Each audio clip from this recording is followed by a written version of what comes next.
In 336 BC, the most powerful man alive walked up to a homeless man lying in the dirt outside Corinth and offered him anything he wanted. Alexander of Macedon, 20 years old, commander of the largest army the Greek world had ever seen, son of Philip, student of Aristotle, stood over a man who lived in a ceramic storage jar and owned nothing but a cloak, a walking stick, and a small bowl.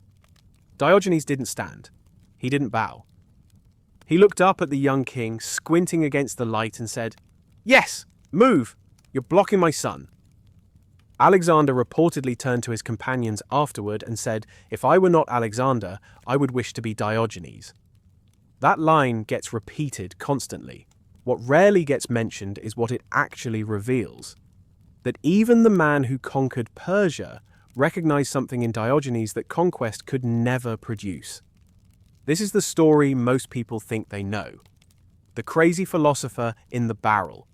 The man who carried a lantern through the Athenian agora in broad daylight, claiming to search for an honest man. The provocateur. The ancient world's original performance artist. But that version of Diogenes, the quirky anecdote machine, is a comfortable distortion. The real Diogenes was something far more dangerous. He was a man who looked at every structure human beings build to protect themselves from the truth.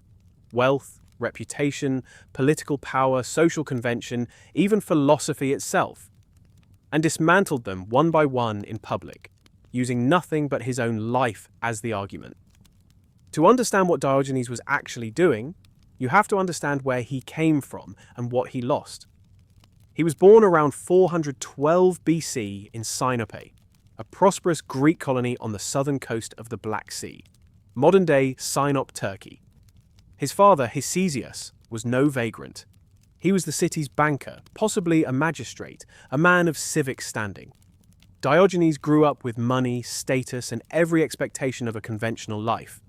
Then it collapsed. The details vary depending on which ancient source you trust. Diogenes Laërtius, writing 5 centuries later, gives us the fullest account. But the core story is consistent.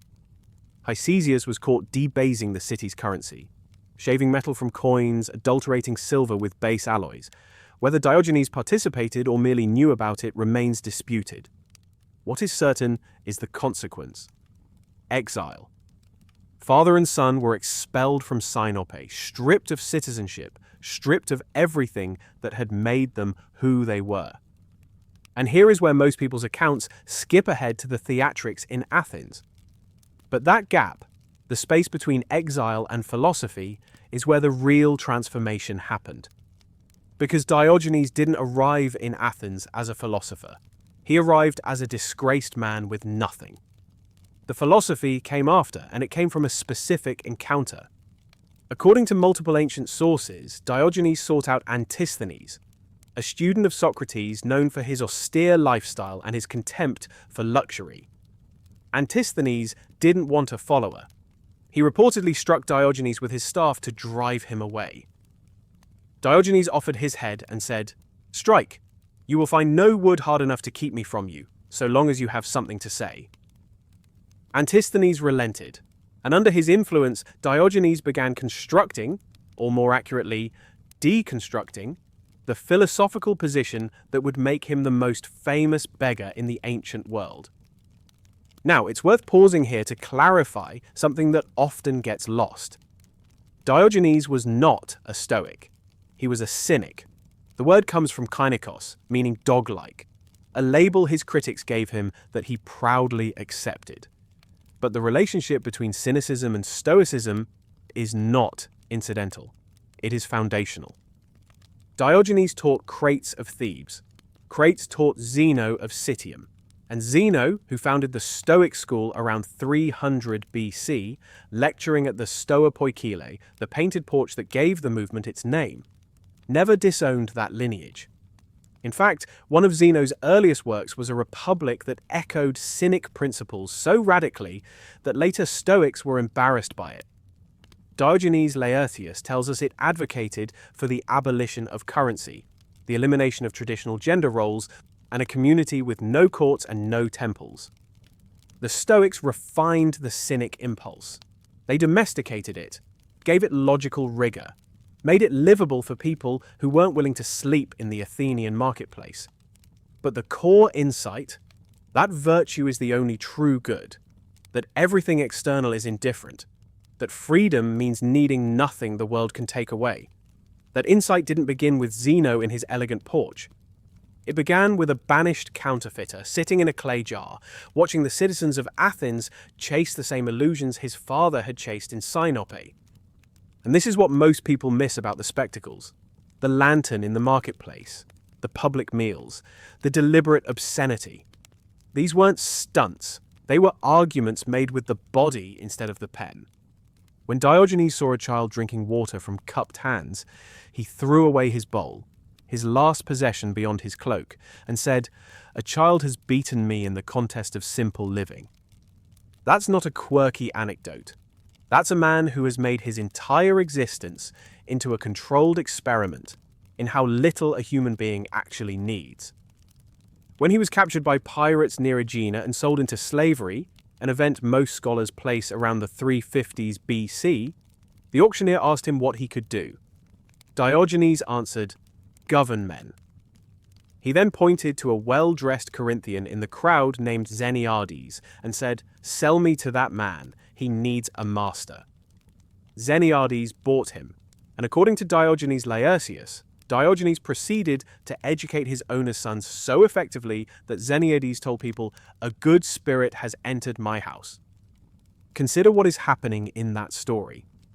A man in chains on an auction block with zero legal standing asserts total authority over the situation, not through resistance, not through anger, but through the sheer gravitational force of a person who cannot be diminished because he has nothing left to lose and never wanted anything to begin with.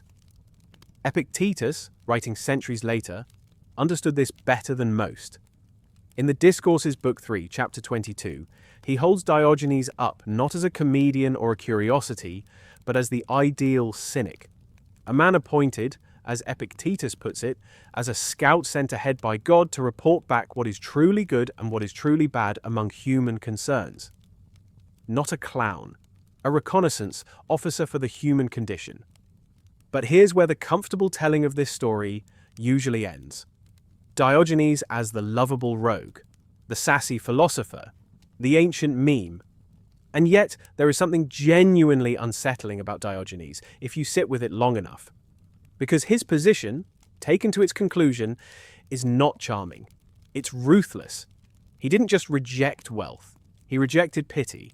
He rejected comfort. He rejected the idea that human beings owe each other the performance of politeness. When Plato defined man as a featherless biped, Diogenes plucked a chicken, brought it into the academy, and announced, "Behold, Plato's man." The story is funny, but the philosophical point beneath it is not a joke. It is an indictment of the entire Platonic project, the belief that you can define the world through abstract categories and then live as if those definitions are reality. Diogenes didn't believe in definitions. He believed in demonstrations. He ate in the marketplace, which was considered deeply shameful in Athenian culture. Not because the act was harmful, but because convention forbade it. When challenged, he said, "If eating is not wrong, then eating in the marketplace is not wrong. The logic is airtight. The discomfort it produces is the entire point." Diogenes was holding a mirror up to a culture that had confused its habits for its morals. Seneca, a Stoic, not a Cynic, but one who understood the debt, writes in his moral letters that Diogenes' great contribution was this: he proved that happiness requires almost nothing. Letter 90 describes the Cynic model as evidence that philosophy itself has become unnecessarily complicated, that the simplest truths are the ones most buried under rhetoric and ornamentation. Seneca, a man who lived in a palace and served a tyrant, was honest enough to admit that the barefoot exile had gotten closer to the truth than he ever would. Diogenes died in Corinth in 323 BC, the same year Alexander died in Babylon. Ancient sources claim they died on the very same day, which is almost certainly apocryphal but symbolically perfect.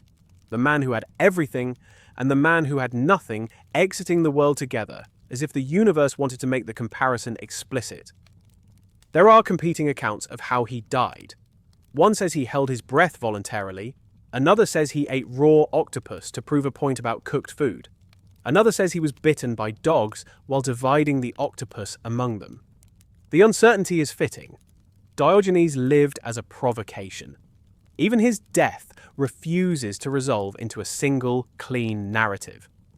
He asked to be thrown over the city walls unburied when he died, or thrown to the animals.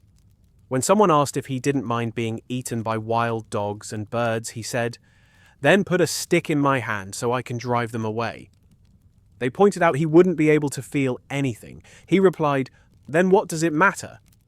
That exchange is not a joke. It is the entire Cynic philosophy compressed into 3 sentences.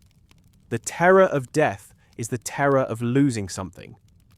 If you have already surrendered everything, comfort, reputation, dignity, even the disposition of your own corpse, then death has nothing left to threaten you with. It arrives, and it finds the room already empty.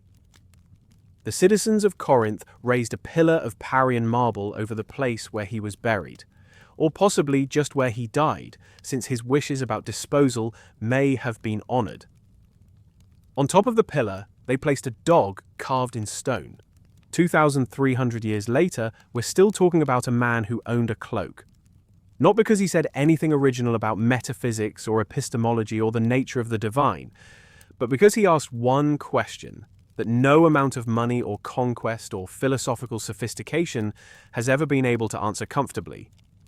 If you took away everything you own, everything you've built, every title, every relationship maintained out of obligation rather than love, if you stripped it all back to nothing but yourself, standing in the sun, would there be anyone left?